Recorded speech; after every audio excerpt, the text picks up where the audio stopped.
السلام علیکم ورحمۃ اللہ وبرکاتہ نحمده ونصلی علی رسولہ الکریم اما بعد۔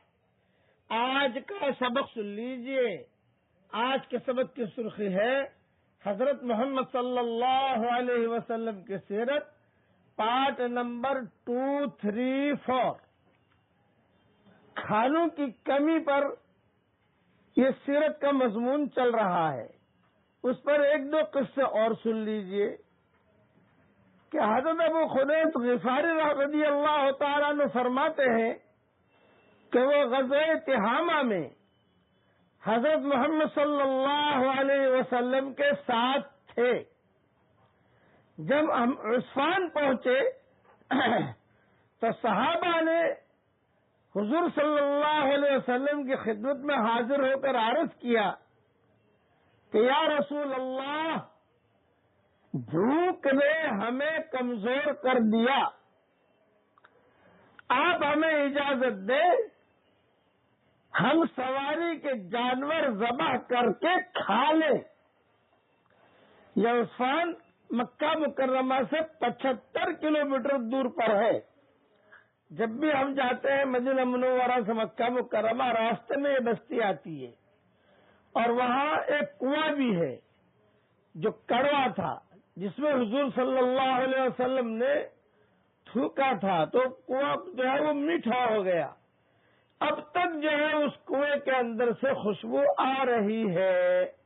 میں کئی مرتبہ وہاں گیا ہوں اور وہاں جا کر بیان بھی کیا ہے، وہاں سے پانی بھی لائے ہیں، لیکن اب اس کنویں پر حکومت نے پابندیاں لگا دی ہیں۔ یعنی جب سبق میں ریکارڈ کرا رہا ہوں، اب یہاں حکومت وہاں انہوں نے پابندی لگا دی، وہاں حاجی نہیں جا سکتے۔ پہلے جاتے تھے، بیان وغیرہ بھی کرتے تھے۔ وہ جگہ ہے۔ چنانچہ صحابہ نے کہا کہ حضرت ہمیں اجازت دیں ہم سواری کے جانور ذبح کر کے کھا لیں، بھوک لگ رہی ہے، بہت پریشانی ہے۔ تو آپ صلی اللہ علیہ وسلم نے فرمایا بہت اچھا، کھا لو بھائی۔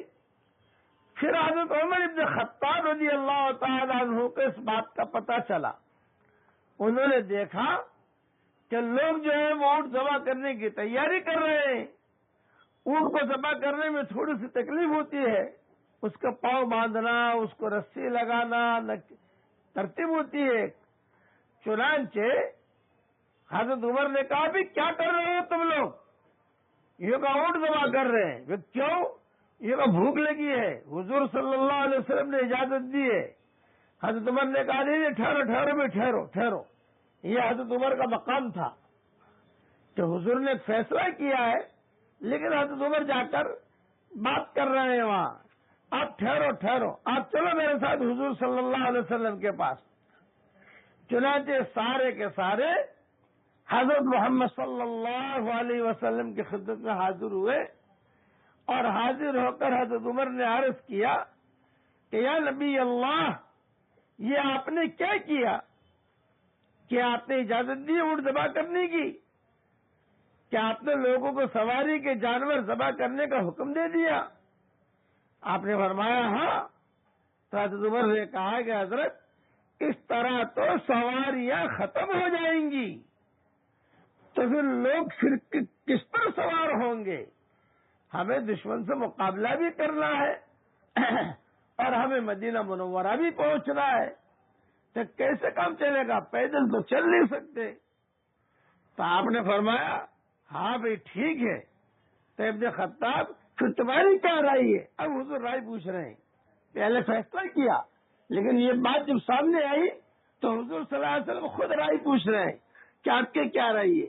تو حضرت عمر نے کہا میری رائے یہ ہے کہ آپ ان لوگوں سے کہیں، یعنی سارے صحابہ سے، کہ ان کے توشے میں جتنا بچا ہوا ہے، جو بچا ہوا پانی ہے، بچے ہوئے کھجوریں ہیں، بچے ہوئے گیہوں ہے، جو بھی ہے، وہ سب کے سب آپ کی خدمت میں لے آئیں۔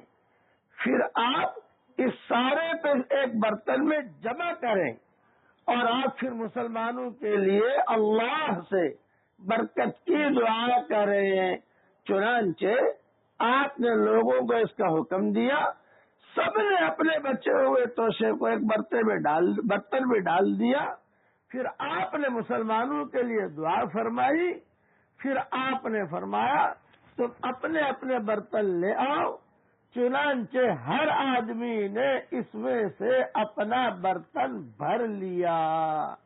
یہ ساری حدیث طبرانی میں بھی ہے اور بزار نے بھی لکھی ہے، اور اس کے جتنے راوی ہیں وہ صحیح راوی ہے۔ یہ بھوک کی کمی کو جو ہے برداشت کیا، اور حضور صلی اللہ علیہ وسلم کی دعا کی برکت سے کام بھی چل گیا۔ اس قسم کی بہت روایتیں ہیں، میں یعنی کہ ایک ایک کھجور پر دن گزار لیتے تھے، چوستے تھے۔ اس لیے قربانیوں کے ساتھ یہ دین ہم تک پہنچا ہے۔ سارے صحابہ نے اپنے اپنے برتنوں میں سارا کھانا پانی بھر لیا۔ بقیہ تفصیل انشاءاللہ اس پر اور ہے، وہ کل ایک دو دن میں پوری کروں گا انشاءاللہ۔